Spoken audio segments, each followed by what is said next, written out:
does.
Hello, everyone, and of course, welcome to Red United TV. It's your boy Avo and Spice, and we are back at it again with the catch up 147. Boy, after the week that we just had, Manchester United scoring goals freely in the last couple of four, 5 games under Ruud van Nistelrooy. 4 wins, 1 draw. Ruud van Nistelrooy as well has announced that he will be leaving. He will not be a part of the Ruben Amorim's coaching staff, and he has departed, confirmed by Manchester United, which we will talk about later on. Well, of course, Manchester United collecting 3 points against Leicester, 3-0 whitewash, a good win for Manchester United fans. It's been a good week so far for Manchester United, and it's in a new week, a new day, a new dawn. Ruben Amorim is here as well. He has taken the realms, but a few little problems. Of course, a work permit problems, which will be ironed out soon, which means he technically he cannot start his job until his work permits arrive. As always, remember to subscribe to Red United TV on YouTube, of course, become a member, and of course, smash that like button, share across all social media platforms. Follow Red United TV on Instagram, which is Red United TV 1 as well. Follow us on Twitch. And let me bring you in Jerome. It's Ivor and Spice and Jerome show, of course, today, as it always has been majority of the times, We might as well just start doing our own shows and call it Jerome and Spice Show, whatever it's called. You get me? It's true, But a big up to you, Jerome, of course, man. Manchester United 3-0 win against the big bad Wolves, Leicester. They huffed and puffed, but they found out that our house is made out of bricks. They couldn't break this wall down. It didn't happen, and Manchester United clipped their 3 points. Goals from Bruno Fernandes, and our own goal for Christensen, and a great goal from Alejandro Garnacho, who we will talk about. As you can see, Garnacho lost faith in fans. He decided not to celebrate. It is what it is, but let's go straight into it, guys. Make sure you subscribe, smash that like button, put your question in, everything Manchester United related. Let's go straight into it because it is Manchester United 3, Leicester 0. Let me start off the show, Jerome, of course, with my overall thoughts. First of all, happy for us to get the 3 points, but a very good performance, especially Jerome in the first 45 minutes, where Manchester United were creating chances. And one thing I had to say about Manchester United in that first half is the pressing. The pressing was there, the winning the ball back on countless occasions. Maybe because it was Casemiro and Ugarte, who we'll talk about later on, who was extremely sensational, just all over the place. A bulldog, hounding. Uruguayan indeed, like just hunting, chasing the ball, and the amount of interceptions and tackles he made. It was world breaking for Manchester United because, of course, since Opta started collecting data, Ugarte is the first player to have, I think, 8 or 9 tackles or interceptions won. So big up to Ugarte, and of course the goals as well. Bruno's first goal was magnificent. All I have to say is Amad Diallo, what a back heel pass. And I know Yeah, that you saw that class. back heel, Yeah. that creativity, that classness of Amad Diallo to back it to, of course, Bruno Fernandes to take a lovely strike. Fernandes scoring his second goal of the season in the Premier League. His first goal outside the box in the Premier League. So Bruno sexuals, calm yourself down. Don't go crazy and say, I told you, my guys. The guys, he's not back until we see more goals. But yes, the own goal as well, which I thought was Bruno's goal. Very worked well, good goal as well. Team effort, a brilliant class as well. And for it to just deflect off of Christiansen. Now, big up as well. And then Garnacho's goal, brilliant as well. But the performance as well was just, it was good for Manchester United. I have to big up Mazarari, which we'll talk about later on as well. What a coup. What an excellent signing. £13 million. Plays left back and right back. Bro, I would have, Certain man was saying that he's shit before he yeah, even came to the club. exactly. Certain men were doubting him, saying that, he doesn't even play right back for his country. And I'm like, you really don't watch football, because obviously Hakimi is there and he plays left back. He said he doesn't start for his country. I'm like, you're full of shit. You're just full of shit. He was Just talking for the instrumental sake in of the World Cup. talking. I'm like, Yeah. talking for the sake of talking without getting the facts right. And you know who you are. You know who you are. But it is what it is, man. I'm just happy that Manchester United got the win, and the performance was very good, man. And of course, it happened to be Ruud van Nistelrooy's last game. I have to say salute to Ruud. Those 5 games couldn't have not been easy to remain at the job while the main manager got sacked and left. It wasn't easy. And I'm very sure he wanted to be part of the Manchester United's current coaching team. And he did say that he wants to stay, he wants to be here, but it never came into fruition.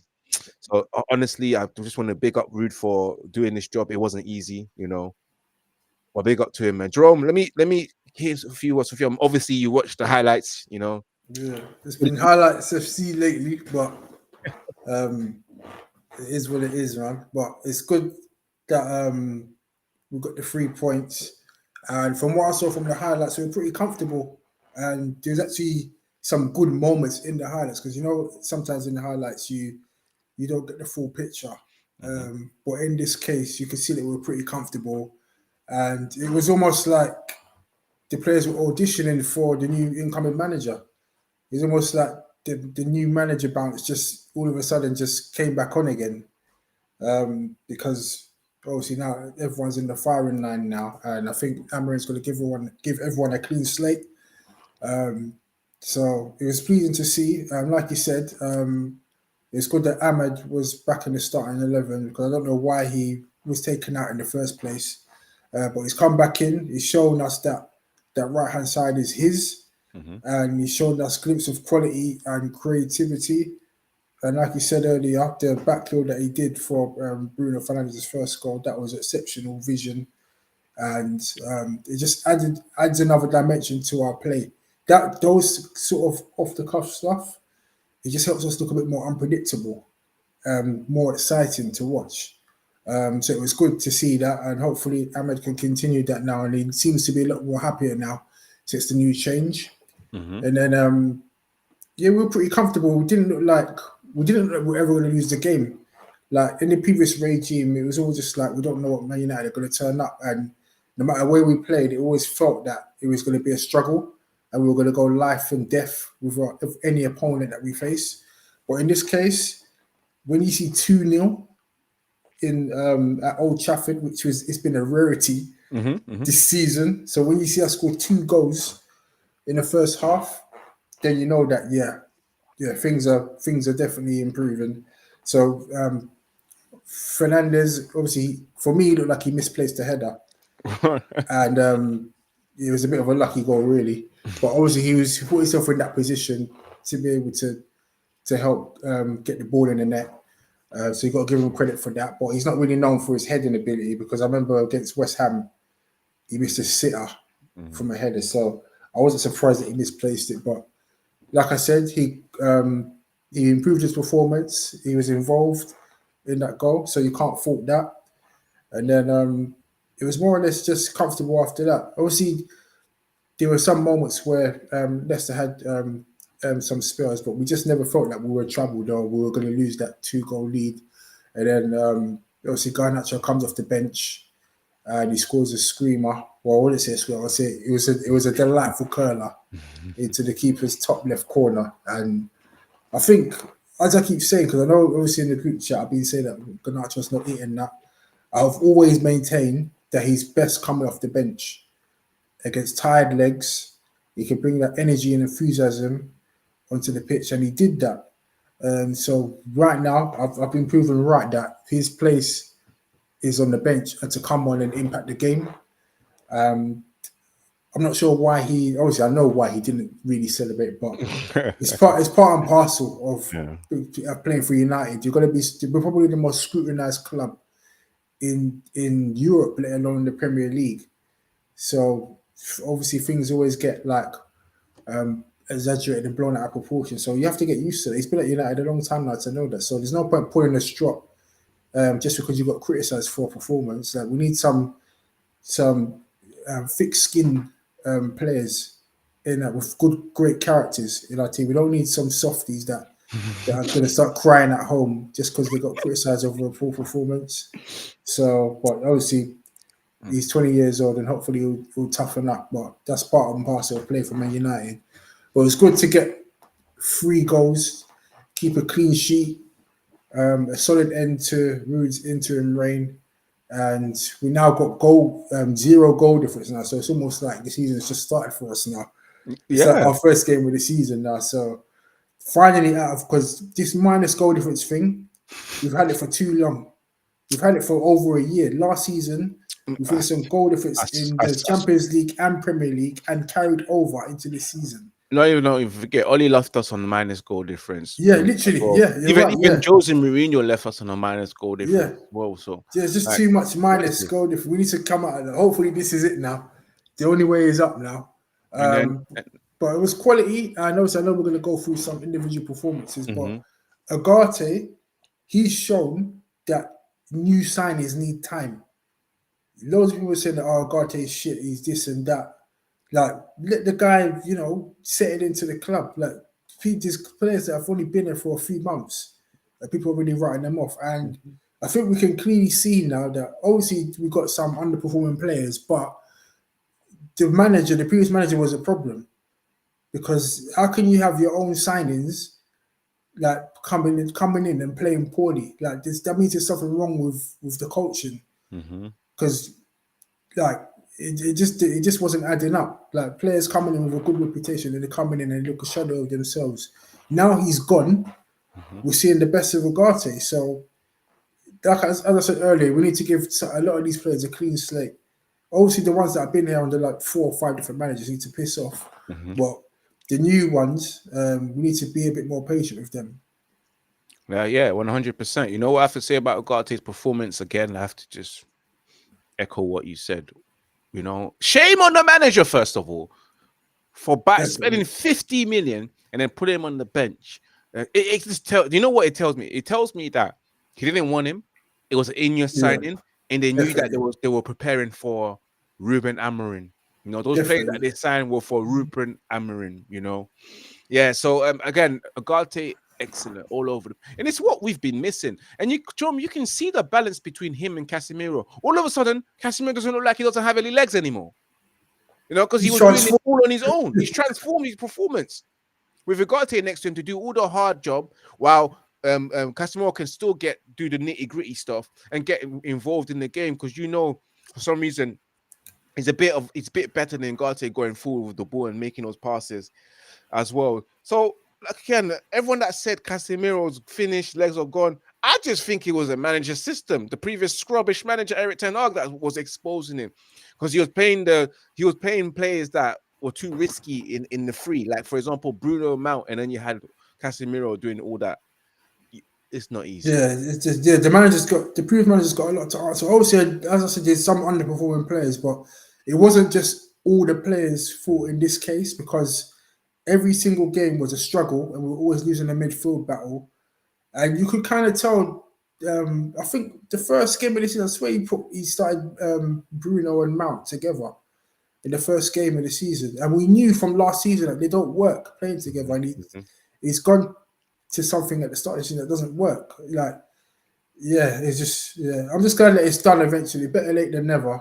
Yeah, But, we at the right time as well, so we can, yeah. like I said before, we can pick up from. We are 4 points from fourth, 0 goal difference. We're still in the Europa League, you know. We got our first win. There's still a lot We're to still in play the for. Carabao Cup. We still got FA Cup to play for. So this is why I say thank you, Ruud, for steadying the ship for Ruben Amorim. Definitely. You know what? You made my job easier. You know, we're on 0 goal difference, and we're not far away from top 4. So the reality and the dream of reaching top 4 is still there. You know, Arsenal are 4 points behind us.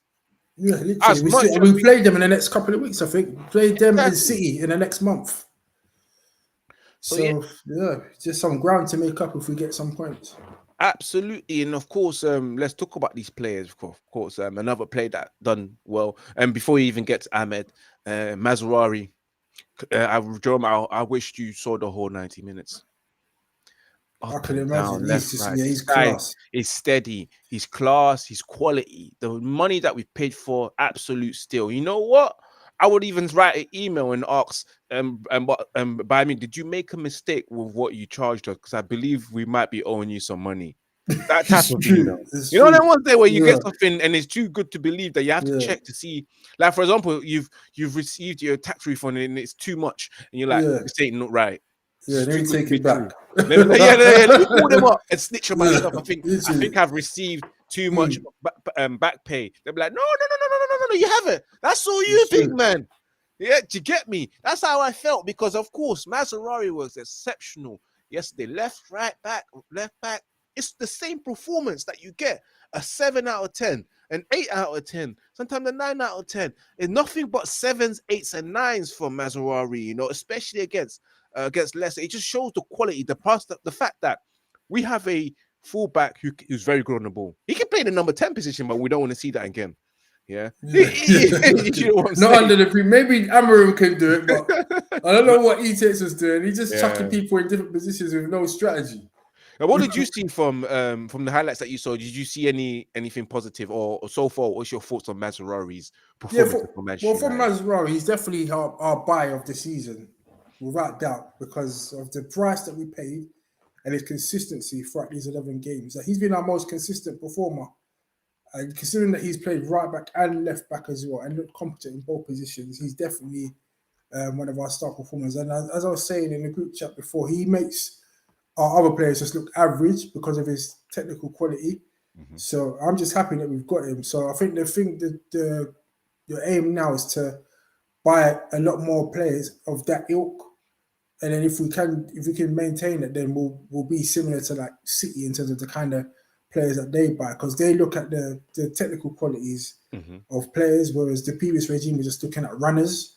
And we need to go away from it. We need people that are comfortable in possession, that can keep the ball and maintain possession, and not treat it like a hot potato. Because our previous defense in other regimes were just like scared to have the ball, and you just pump it long at the first opportunity. But now we've got some composure now in the back line, and they didn't show too much of Mazraoui in the highlights, but they showed what they needed to show, that like he was one of the good performers, him and Agate in that team. So I'm just so happy that we've got him, particularly because obviously Shaw and Malacia have got injury problems, but we're still going to need a new left back regardless, because obviously we want Mazraoui to that. Yeah, we can't rely on that pussy or Shaw. Yeah, we can't, because just in case we get another injury, then we're screwed at left back. So we're definitely going to need to bring another signing. But I'm happy with Mazraoui. I ain't got no complaints. Yeah, I'm happy with two, man. I think that's an excellent signing as well. And of course, another player that played extremely well. Sadly, 250 appearances for this guy.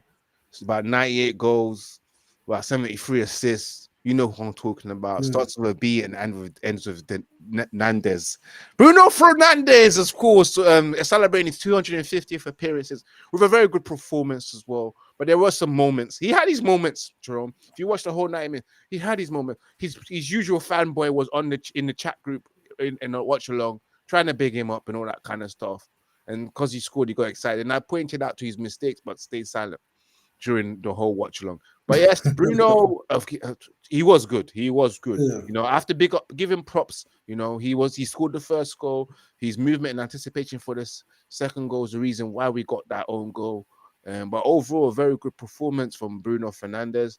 But again, there were moments, like I said before, man. What's your thoughts on that? Yeah, on Bruno, yeah, I can't fault his performance. That was one of his best performances in a long, long time. Mm-hmm. Obviously, like, with all due respect, it's Leicester. They're a newly promoted team, but this, as the saying goes, you got to just beat what's put out in front of you. But let's not get too overboard because Bruno's been poor for the last year. So hopefully this is a springboard now for the new manager to look at, and hopefully he can continue in that vein for the remainder of the season. But in terms of against Leicester, he's definitely up there with like one of the man of the match. Obviously, he had the two. He scored the first goal. He's involved in the second. I think he was even involved in the third, if I'm not mistaken. I think he made the pass to Garnacho. So yeah, he did some good things, and you know his speciality is GA. So as long as he can continue his GA and to do that in the big games that matter, then that's what we can hope for, and then I'll be pleased. But that's what we need to try and hopefully get now, that our captain can perform in the big games, because these games against the Leicesters and the Barnsleys, they're games that we're expected to win with or without him. But the games that are going to help us push for the top four, we're going to hopefully get him stepping up as captain of the side. Yep. No, 100%, man. I want to see Bruno do this in the big games. You know, I've always just said like Odegaard did for Chelsea. Obviously, they drew, but he was star performers. Yeah, that's what we need from Bruno. And Amad Diallo, you know, the guy that should have been playing on that right hand side instead of consistently picking Garnacho and Rashford, two dumb and dumbers, two players who see ball, kick ball, chase ball. That's the way they kick ball. Where Amad Diallo is see ball, touch ball, control ball, pass, link up ball, you know, and run two, you know, and then score goal. You know, that's what I gotta say, because that other two are just kick and run merchant, bro. Literally. But yes, Amad Diallo, another performance, back-to-back performances as well, an assist against Leicester, 2 goals against Pioch, or whatever you want to call them. Amad Diallo showing exactly why he should be on the right wing permanently until Manchester United sign another player that can compete with him. Beautiful performance. I'm just so happy for him that he gets the opportunity, especially against Ruud van Nistelrooy. If we all know, if it was certain man that was still here, he'll be on the bench while the other guy stinking up the place and crying even more that no one has faith in him. You know, do you get what I'm saying, Jerome? And what was your thoughts on Amad? Yeah, Amad, like, I've always backed Amad since the start of the season. Like, as I keep saying, when he got dropped, I was like, why has he been dropped? The whole team's playing poorly, and you're just picking on Amad. Like, it's almost every excuse you just take him off the team, off the starting lineup, despite poor performers in his position. So I was happy with his performance. He was good, like as you said, against POAK or Polk, or Pioch, or whatever you want to call him. Yeah, literally, like if it wasn't for him, we probably wouldn't have won that game. So he had 2 goals that gave him confidence into this game, and now he's playing with a bit more swagger now. And I honestly think that he's cemented that right hand side now. We've seen that Garnacho's best place off the bench. Rashford, this guy needs to leave because he's not performing against any opponent that we play. He's not performing against POAK. He did nothing. Leicester, hold off. Nothing. And Jerome, you think this guy will play for to impress the new manager? Literally. It's not Eric Ten Hag. It's not. You now know these 5 games that you've seen without Eric Ten Hag. It's not Eric Ten Hag. You can't say, it's the system. Or you can't say, it's because of Eric Ten Hag he wasn't performing. We can see it.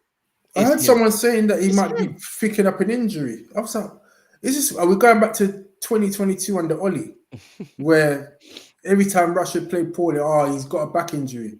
We can't keep trying to protect these players. He's not good enough. How long are we going to be saying this? He's 27, and he's still playing like he's 17. Like literally, there's nothing changed in his game. And like you said, he was poor on the ETH. He was poor on the Oli in his the last stage of his reign, and he's poor on the Ruud van Nistelrooy. Like he's making it easy for Amorim. It's an easy decision. If Amorim starts him over Amad, I know it's politics. Then it's politics, and I need to start looking at Amorim sideways. Yeah. I need to be like, you know what, you're better off going back to Sporting Lisbon if you're going to be coming here and playing players that are playing poorly, because it's not adding up.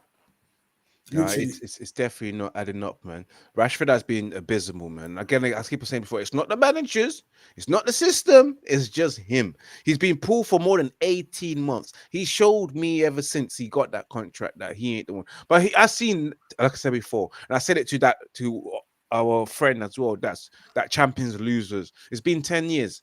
Rashford has probably given us on average 3 good seasons out of 10 years. The rest of it has been poor.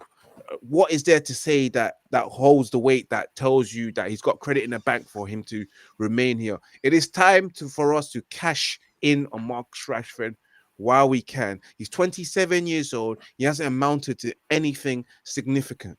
You know, he hasn't reached the level that we all thought he would reach to. You know, the day he was patting Mbappe on the top of his head, yeah, that's a long gone now. It's the old way around. You remember that picture? Yeah, I remember that. Yeah. He thought he was on Mbappe's level. He thought he was better. Yeah, I remember. He's like, what? Man's acting like he's better than Mbappe. Like, no, you can't be. Don't disrespect Mbappe like that. Like, literally. Like, that. He actually thought he was on Mbappe's level back then. But times have changed, man. Literally, like this guy. Like, I saw a clip on online of, I think, one of the United supporters said hello to him at the end of the game against POAK. He just ignored him, walked past him. Yeah, that was Adam Matic as well. And that was literally rude. Everyone else said hello. Yeah, literally. Even Anthony said hello, and he didn't even play. And Anthony don't even speak English like that. Yeah, literally. He don't even play. Literally. I can't remember the last time he started. I still said that. Rashford plays every game, and literally. Mr. This is what Manchester United mean to me, with a post on tears. But it is what it is, man. Of course, Garnacho himself has been saying that he feels like Manchester United fans, he's lost faith in Manchester United fans. After scoring the goal, he decided not to celebrate. And Bruno Fernandes himself came out in the tunnel, says that I had to tell Garnacho, you know, X, Y, and Z. He said that he feels like the Manchester United fans, he's lost faith in them. Just because of, obviously, Manchester United fans will tell you whether you're playing shit or not and express it to you. Even on before that against PAOK, I think that was Faz from. I know the guy. I know the voice as well. I recognize him. Not to say I know him, but I recognize the voice. I know which channel he's on.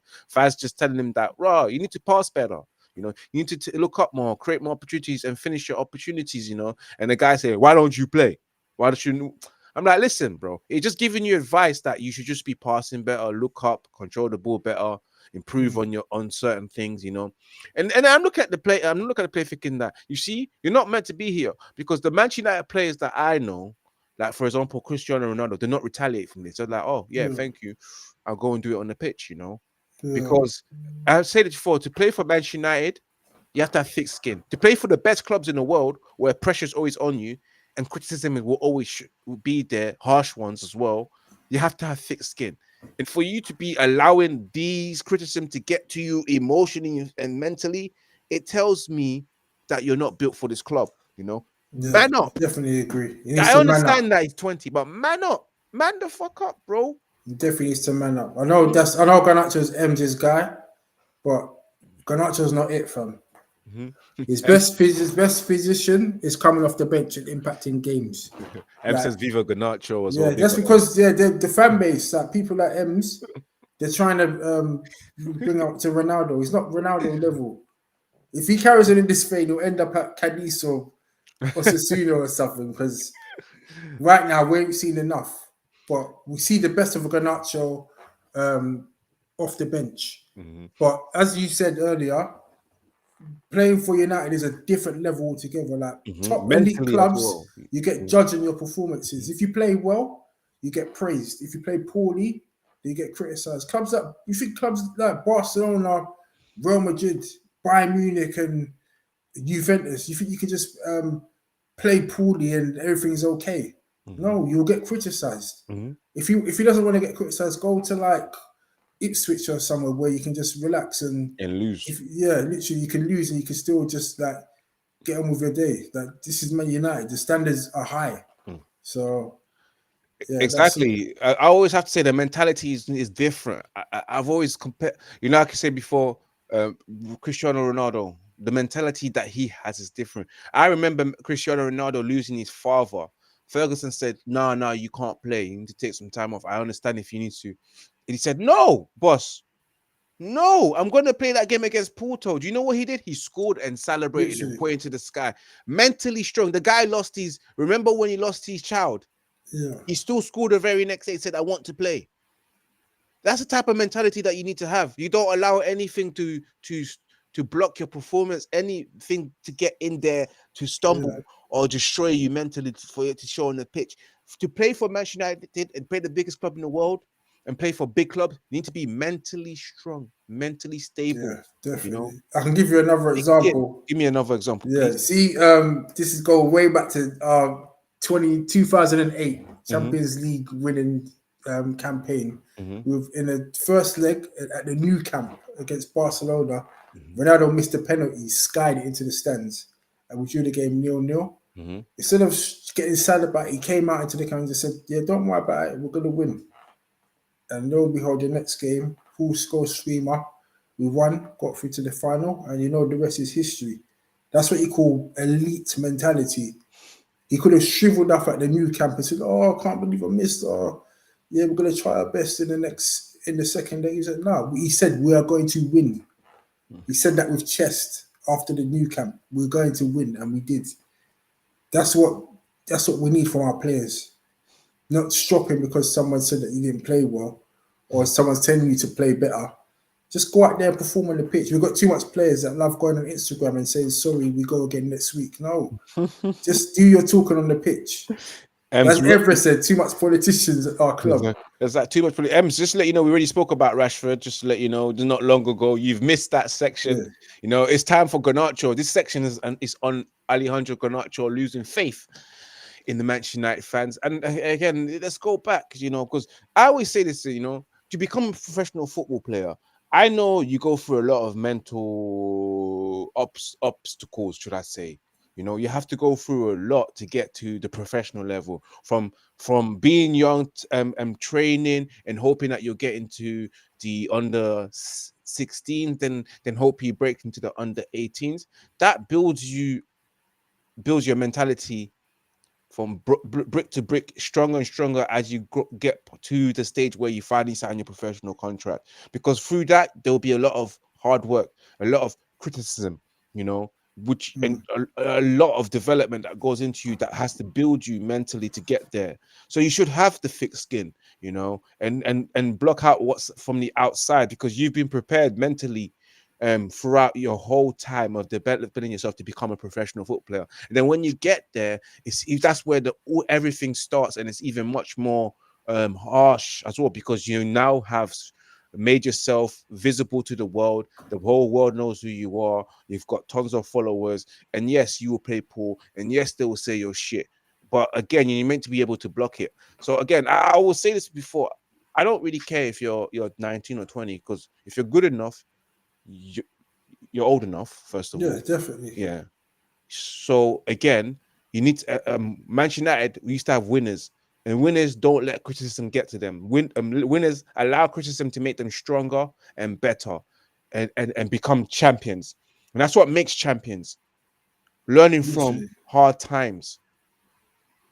So I'm not having none of this because he's 19, 20. No, he's a man. Yeah, he's a man, literally. And even Ronaldo as well. I know we keep talking about Ronaldo. Even when he was at United as a youngster, 17, 18, 19, Ruud van Nistelrooy was onto him. Yes. Literally, he was onto him. And that's what helped build him up, like helped him, become a man and understand what it is to play for this club. And to add to that, Paul Scholes, Ryan Giggs, Roy Keane was tackling him hard in training ground to mentally prepare him as well. Do you think stop being soft? But now we just got these divas in our team now. Like literally, It's someone Gen says Z, one bro. thing and that's it. It's the Gen Z, bro. You just have to talk Yeah, to them nice, innit? yeah, You get me? Garnacho is literally, entitled. Like he thinks he's yeah. the man for Manchester United when he's not. You He's know, not him. He's not him. He's he's far not. from. But hey, it's like, hey, Yeah, respect. I yeah, demand respect. Yeah, you can get respect when you gain the respect and you're consistent. But let's not talk about Garnacho too much. Ruud van Nistelrooy before we get to Ruben Amorim. Our final topic of the day. Ruud van Nistelrooy has decided to leave. First of all, what's your thoughts on Ruud van Nistelrooy leaving? Are you surprised that yeah. he's left a role? Yeah, first of all, happy with his performance. Obviously, I would have loved us to have beaten Chelsea, but I think 3 wins and a draw is a good turnover of results for the new manager. So he's left us in good hands, basically undefeated. So I'm Mm-hmm. happy with that. In terms of him leaving, I think that's probably the right decision on reflection. Mm, Under the old ways, you would be like, yeah, Rude at the wheel, keep him on. Yeah, he'll help the players and stuff. Be an arm around the shoulder person and stuff. But I think we need to kind of move away from all this sentimental stuff now. mm-hmm. I think we need to just follow in the footsteps of clubs that are actually winning, like Liverpool and Man City, and just bring top coaches in, let them bring in their own people, and let them get to work. Because if Ruud did stay, he was most likely just going to be a spare wall just on the sidelines because Ruben's bringing in his own people. Mm-hmm.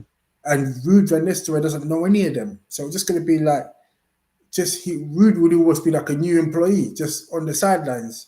And he'll just be looking stupid on the bench because he'll be thinking, right, I was an interim manager for the last 4 games and now I'm just sitting on the bench like some sideman while Ruben's like taking the reins. So it kind of makes sense for Ruud to leave and like kind of have his own path Mm-hmm. because he's shown that he's got management quality. So he might as well just see if he can get a manager's job elsewhere. And then maybe in the next 3-4 years, he might be ready to take the Man United job. If Ruben decides to leave or if things don't go to plan. So I think Ruud can leave with his head held high, and I'm pretty sure he's not going to be short of offers. No. So Reckon I Leicester think, will take yeah. him. And another example is Carrick and McKenna. They left United Mm-hmm. after having coaching was at United. And now look at them, they're managers in their own right. And I think Ruud should take that similar step, like sitting on the bench, like being an assistant coach or something. It just won't look right. He'll look like he's like, when you're at a job and you kind of like you're in an overqualified position Mm-hmm. and you feel like it's time for me to move on. I've kind of hit a ceiling. I think that's what would happen. So he's done the right thing. Yeah, it's right, and I'm not surprised because of course if you're gonna be that guy that stays, you're gonna feel left out, and Yeah, also there was no real position for him because we will get into Ruben's stuff. Apparently, he has 3 assistant managers already that's on board yeah, that's coming with him. Where is that space for Ruud van Nistelrooy? He's coming with his own goalkeeping coach as well. So that means our current goalkeeping coach has to duck and leave. Rene Hack has to go as well, which was confirmed that he's left, and the goalkeeping coach, and also Ruud van Nistelrooy. There was no space for him, and I just yeah, see it as it would have been nice for him to get a full handover so he knows who the scrubs are. Watch out for yeah. this guy. He's a scrub. I'm Once pretty in a sure they would while have he had performs. I'm pretty sure they'll talk on the phone over this I'm sure. international I break. hope he They'll got have some I conversations. hope he got the full handover. With some Yeah, extra notes. For Ruben Amorim because I definitely felt like maybe he could have stayed for a couple of months. But I hear that. I hear that the manager wants to do his own thing, and it's better like that before they start clashing heads and causing a scene. So yeah, I'm not surprised that yeah, Ruud has decided to, or Amarin has decided not to keep him, even though Ruud wanted to stay. He said it in the press. He said it after the game. He said, "I want to stay. I want to be part of this." But one day, like you said before, it might pave the way for him to come back yeah, and definitely. get the job here. Yeah, And I think hopefully, that'll be a better route than him sitting looking like a sideman on the bench, like because it would just be all Amorim's people there, and Ruud wouldn't even be the assistant coach. They'll probably offer him a lesser role. It would just be like Fletcher on the bench. People asking, what does he do? it would just be like that. So yeah, he used to go and do his own thing, be the main guy. Someone works, and then he will be able to pave the way. That for example, like I know I said it before, but McKenna was linked to the United job not so long ago because of his job that he did at Ipswich. Yeah. And the same could be for Van Nistelrooy. If he goes to another club, does well there, then he'll be a future prospect. So he's better off doing that because staying at United, it just makes you look like you're not really gaining anything from doing that. No, you're right as well, man. Big up to those who are watching. Continue smashing that like button as we're coming close towards the end of the show. And final topic, of course, the new era. Amorim is here, Jerome. It starts today. Of course, he came in a private jet. 5 of his assistants with him as well. Arrived at 10:45 in the morning from Portugal to Manchester Airport. Escorted it by police. He's got the royal treatment. The guys that joined him as well is his assistant manager Carlos Fernandez, another Fernandez here, assistant coach Adriano Candido, Emmanuel Faro, and the goalkeeping coach Jorge Vital, and he brought in sports science Paulo Barrera, who is known and good at keeping players fit and improving players' recovery. So that's a bonus to have a sports scientist, so players can get the best treatment. So that's a plus. That is a plus. But of course, as I said earlier on, of course, there's a little bit of a problem with the work permit. It needs to be ironed out so he can start his job.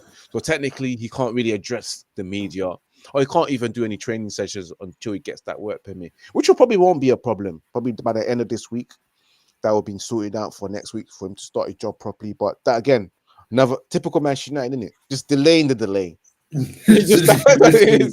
the delay. That's still Like, even when he's here, I'm like, it's another problem. Work permit. Before we had to wait 2 weeks. Now he's here. Now we tell me you gotta wait another couple of days. Until he gets the permit. But yeah, man. And first of all, what's your thoughts, Amorim? And then we're gonna break it down into who will do well. We'll talk about who will do well on the name, which player will fit into, and what system do you think he will be playing, and also your prediction and your expectations for Ruben Amorim as well. Yeah, first of all, I'm excited that Ruben's coming because I said it from the start. I said that it's either him or Xavi that I want, because I know that they're principal managers, which I'm hoping they wouldn't come to Man United and crumble under the pressure and just give up all what they've established and just play freestyle counter-attacking football. We need to move away from them. We need to have an established style of play and get the players coached and get camaraderie around the place and get players understanding each other's game. I think Amorim can do that because you can see the work that he's done at Sport in Lisbon, where everyone's just in sync. And you saw that there are a lot less aside than City, but they still managed to carve out loads of chances against them and obviously win the game. They rode their luck in some stages of the game, but they won by a big scoreline because it's cohesion and understanding in the way they play. And I hope that Amorim can bring that to United as a young modern coach. That team spirit as well. Yeah, and the team spirit. And everyone just getting to know each other, because under the previous regime, it just felt like, even though he was in his 3rd season, it looked like a bunch of strangers on the pitch. So, let's see what Amorim can do. But I think in terms of formation, I think he's already said that his favourite formation is a 3-4-3, that he's going to put 3 defenders at the back and then have wing backs. But it'll be in a more progressive, forward-thinking style. It's not going to be like that 3 defenders and wing backs just sat back and us just playing on the counter-attack. I think he's going to want us to go out there, play on the front foot, and look to create loads of chances. Obviously, playing like that's going to take time, because obviously this is going to be something that the players need to get used to, because they're going to have to do a lot more running, the fullbacks especially, and obviously they need to be able to press and work hard as a team, and that's something that we haven't really done cohesively over the last few years. So it's going to take time, but I'd rather the manager put that in place from now, and then hopefully at the start of next season, we'll see that on a more consistent basis. So now I'll kind of just give him like a free rein, really, just to like get the team playing better football. I'm not expecting miracles this season, but my hope is that we can try and win the Europa League, because I think we still got a squad capable of winning the Europa League, and then just finish as high up in the Premier League as we can. So hopefully finish in the top 6. I know obviously top 4 still mathematically on. It's going to be tough, because even though we're like, 13th and 4 points off top 4, there's loads of teams in front of us that we need to drop points on. So if we can get top 6 and win the Europa League, I think that's a great start to his first season, which is like 3/4 of the season. But yeah, it's going to be interesting. But my priority is to play better football. We need to start playing better football. Like, we've been witnessing a lot of dross over the last 11 years. So hopefully we've got the manager appointment right, and we can start playing the right way. Yep, I want to enjoy football. You know, it's been very hard to do watch alongs as a Manchester United fan, constantly losing the ball and seeing players just not playing to their absolute best. You know, I want to enjoy, man. I want to see more happy thumbnails of me, you know, screaming for joy, instead of having sad Literally. faces on my thumbnails, you know, throughout the whole of this season, just being pure sadness. And you know, in terms of style, of course, I want to see possession based. Of course, I'm a possession based guy. First of all, I want to see my team with plenty of the ball, you know, as much as possible, and but with a purpose, not just have the ball for the sake of having ball, just to have the ball for the sake of destroying our opponents, you know, annihilating them, you know, making them suffer, suffocate, squeeze the life out of them, you know, in terms of the pressing as well. Make sure they cannot escape and get anywhere near our defense. That's the type of football that I want to see. And I hope Ruben can deliver that. And I know he'll play the 3-4-3, what he knows, but he also has to learn, Jerome, that it might not be the only way. You have to think about adapting as well. He's got the 3-5-2.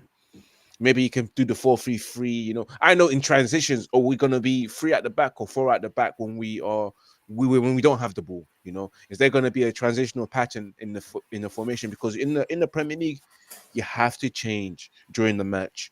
You know, you can't just stick with what you know. You have to make a judgment based on your position. This is a different kettle of fish.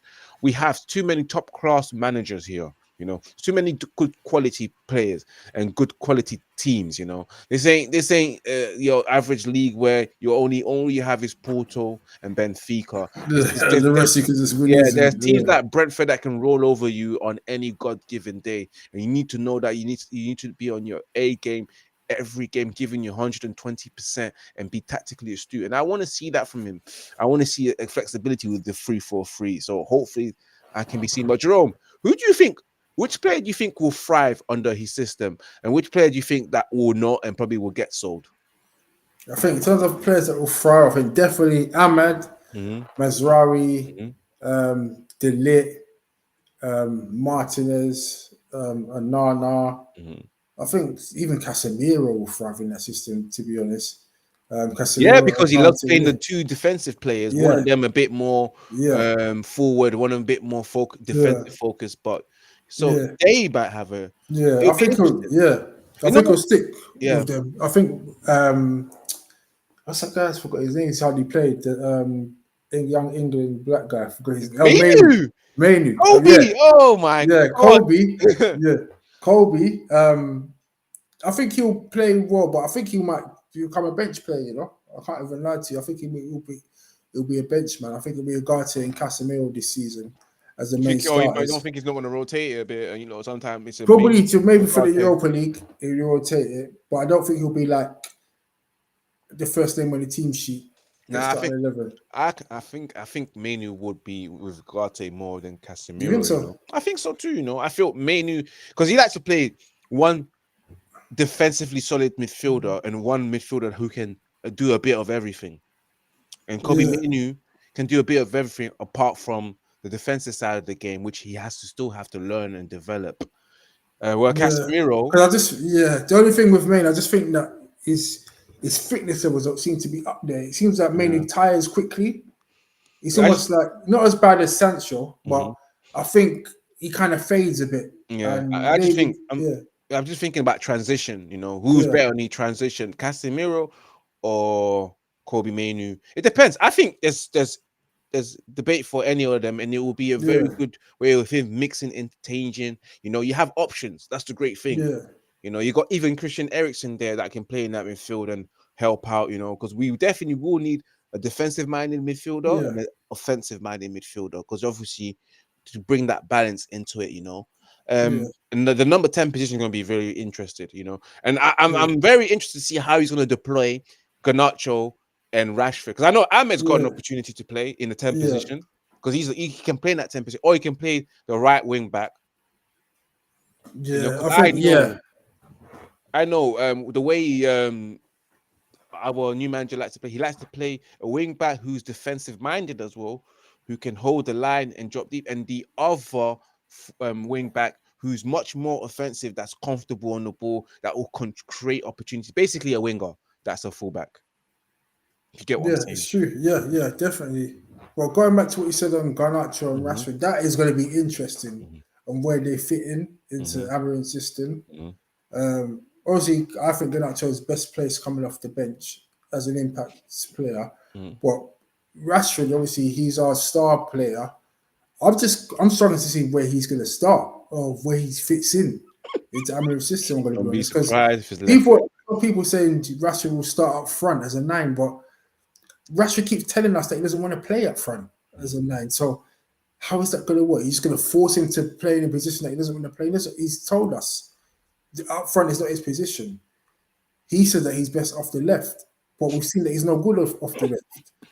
And on the right, he's no good on the right either, and he's in poor form. So out of all the players that we've got, I'm struggling to see where Rashford fits in. And are we just going to be playing him just because he earns 300k a week? And Yeah. that's going to be a big thing that everyone's going to be looking at, scrutinizing. And again, if he does, I'm looking at him sideways. You know, Yeah, I think those two will be the ones that will struggle the most. Harry Maguire, yeah, indeed, we don't want to see him in the back three. We want to see yeah, Lenny Yoro and what's it called, and Martinez as the back yeah, three. I think that's the perfect defense for us. You know, three of them, and then of course you got the backups like the Vindelov. And I said Vindelov, you know. Lindelof or Bindelof, so he's Yeah, leaving the whichever season. He's way. leaving the end of the season. Evans Yeah, and then Maguire's back up in it. So yeah, now it kind of makes sense why we kept all those defenders. But I hope Maguire gets sold and we bring in someone like yeah. Braithwaite for someone as to compete in that right-sided or left-sided centre-back position. Because I still feel like Evans will leave at the end of the season. But Yeah, yeah, I man, think Evans and there's Maguire, even to a be shout honest. for Anthony Yeah, to play one of the wing-back positions, you know. I'm not going to lie to you, yeah. Yeah, I think he can do that. But I Mhm. know he complained about being put at left back under ETX. But I think, Well, it's a different story now. yeah, it's different. I think Left wing now, back. It's not left yeah, back last time. It yeah, was left back. yeah, it's true. Left wing back, he can do it because we know that he's purely left foot. Mhm. Put him on the left hand side. We know that Anthony, he's not known as being a prolific goal scorer, but he keeps Did, the did, ball well. didn't Ems call him a defensive winger? Yeah, yeah, he's Yeah, so basically he a can do defensive the winger. job. Yeah, He he could called do. him. He could definitely do the job. He Yeah, can track back, does yeah. everything. Hmm. He might not create as much, but he'll be involved in the good play, Hmm. in keeping possession and passing and moving. I think he could, if the manager, test him. Because for me, I think this is the season for Amram to just test things out and just see what works, and then he'll know for next. Because this is almost like his pre-season when Yeah. he comes in for the next few months up until Christmas. It's his pre-season to see who can play what and what his best formation is, and then we'll be able to see if Anthony can develop it. But I think he can off that left wing back position, to be honest.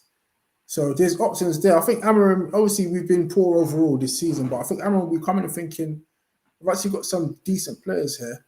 I just need to try and get a tune out of them. Yeah, we do have decent players, Yeah, and Ruud van Nistelrooy showed that we do have decent yeah, players. You know, we've got good players. They're not all shit. You know, um, as long as you have things in place, they can shine. And before we end the show, Jerome, what's your expectations for Amorim in terms of what you want him to achieve this season as minimum expectations, and also final thoughts before we end? yeah. In terms of achievements, I think Amorim should be aiming to win the Europa League because we've seen that he's doing one in the Champions League with Porto, so he's going to a lesser competition with quality players. So I think he could get to the final and then hopefully win it. To be honest, but I can't see any reason why he can't. Under ETH, I just thought we ain't got no chance of winning the Europa. We couldn't even win against FC20 at home. So that's my thing. I think the expectations for me is just to have a better brand of football and win the Europa League and hopefully finish in the top 6. For me, that'll be a successful season for Amorim. Ambitious, but that's what you got to do. You got to aim for the best you can when you're managing United. And my final thoughts is I wish Ruud all the best. Hopefully he gets into a manager's job sooner rather than later. And our season starts now. As I said earlier, 0 goal difference, 4 points off top 4. We'll play City and Arsenal in the next 4 weeks. So it's exciting times, man. To look forward to now. It's exciting times. I hope that Ruben I want Europa League. I want success in Europe, which means that we go straight into the Champions League the following season, because top 4 is on us. It's a big ask, but it's tight right now. You never know. But I just want the Europa League and finish in a respectful position as high as possible. I just don't want to see us on page 2.